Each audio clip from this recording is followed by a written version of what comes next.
What's up, everybody? So we're back out in the shop with another daily vlog, and guys, this one's going to be a little bit short one.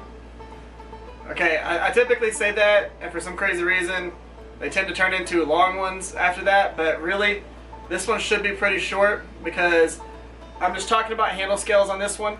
Now, you've already seen the handle scales that I'm doing for the first one of the Tonto knives. It's going to be burgundy with some white liners, so we're going to have those. But I've got the other two handle scales that we're going to end up going with. We're going to be doing some, let's see if we can get there, some OD green, some Olive-Drab, and I think we're going to go ahead and put these on the Tonto that has the 3 angles. So we're going to go with some OD green handle scale material on that. So that's going to be pretty cool. And then on the one that looks more like a traditional Skinner, we're going to do wood with the teal liners on it.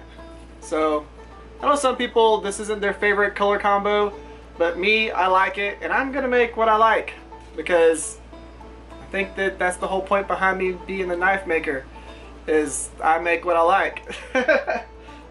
So we're going to go ahead and do that. Now, I'm not going to be doing any liners on the OD green ones, primarily because it'll make them too thick, and they're already as thick as I want them to be, and I'm going to end up shaving them down. They're about the same thickness as the wood with the teal liners there, but we're going to have that. The thinnest ones, of course, are the red and white, and that's primarily because that's the thickest out of the 3. So the one that has the first video that we did, that is the thickest file out of all of them. So the other two, you've got one that's about, 3/8 of an inch, and you got another one that's just shy of 3/8 of an inch. Then you have one that's just over 1/4 of an inch.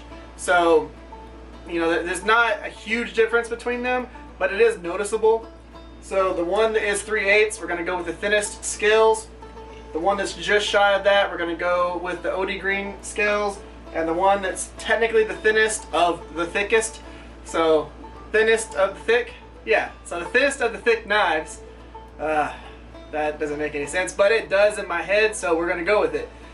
That is going to have these scales right here, and I think that all of these are going to be great color combos whenever we're done with them, and the finishes that we're going to be putting on each of them.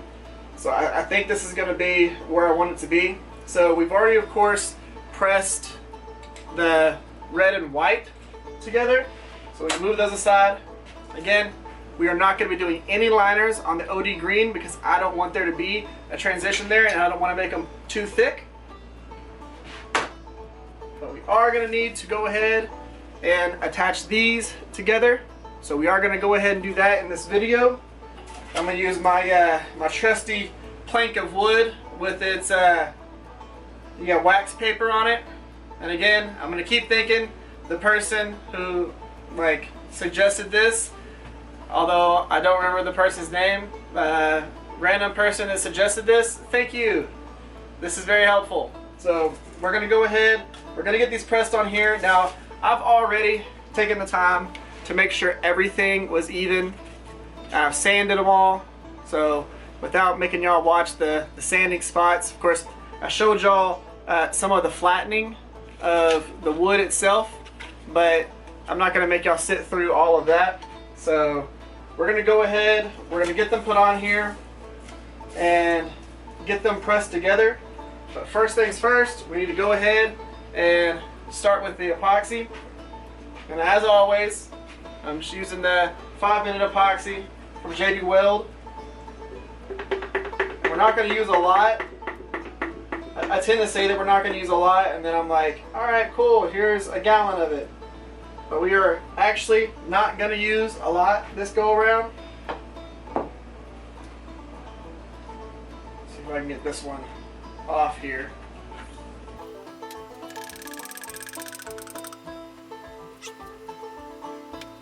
And I am not using gloves for this, primarily because I don't have any more. I was only able to buy one box last time, but they're still out of gloves pretty much everywhere in this town. So once they start getting them back in stock and start letting people buy them again, I'll be using gloves. But for right now, I'll just end up cleaning my hands.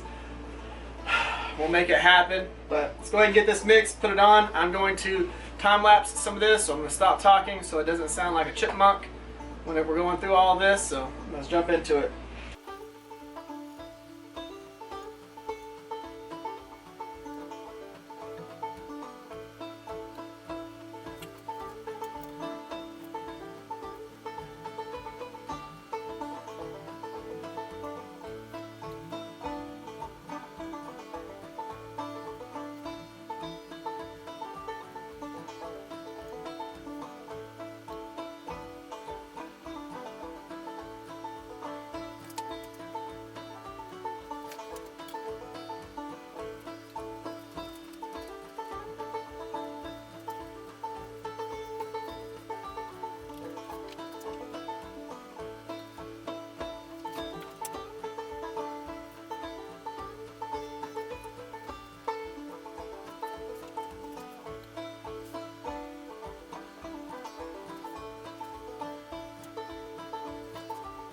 There we go.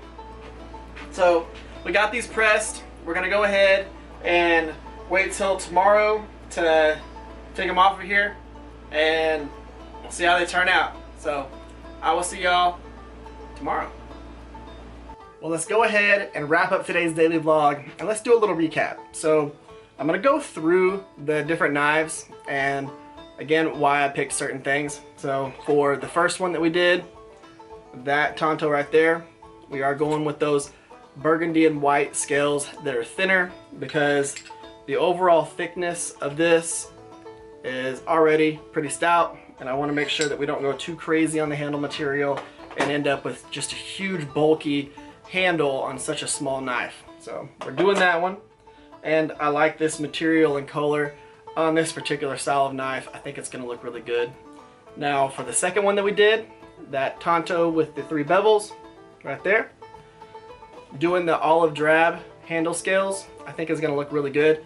And I am going to do videos for each one of these knives, but I was thinking about it as I was getting these pressed together right here, and I think that I'm going to go ahead and do a black liner on these and then just sand them down and make them thinner. But I think that a black liner would just look really good on these handle scales with the black and the OD green on this knife right here. And I've been thinking about possibly acid etching this knife because I like how dark the blade looks. Thinking about acid etching it and making it dark. I haven't exactly decided that 100%.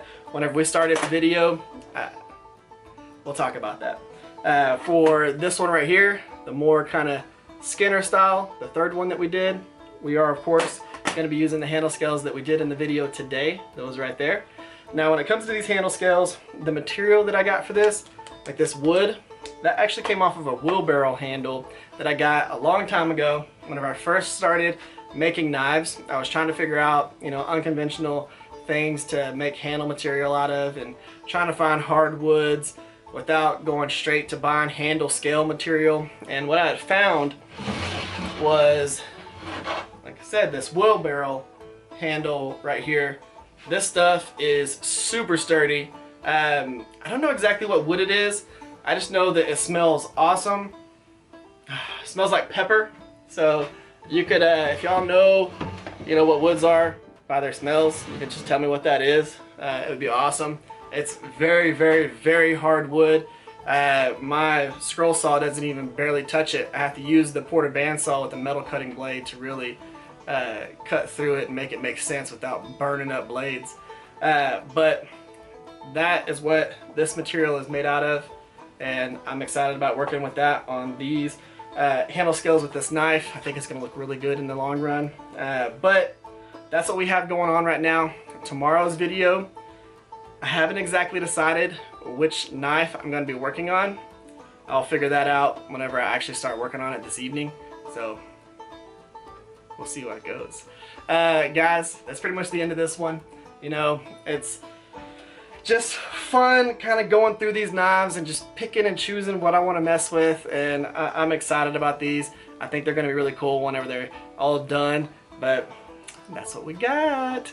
Guys, thank y'all for coming by. Thank y'all for checking this video out. If you would, give this video a thumbs up. Share this video or a video I've done in the past that might be your favorite. And if you would, bottom corner, hit that subscribe button so you get notified for when the other videos come out about these knives, plus the stuff that we have coming up after these builds. Guys, thank y'all again for spending your time with me. You know, I appreciate everything that you do, watching all these videos, and then, you know, getting in touch with me on the email and Facebook and in the comment section and telling me cool things about what you've learned and what you're doing now versus what you were doing when you first started watching the channel. Those things make me so happy. It make me want to keep continuing to do this YouTube channel. So thank y'all again.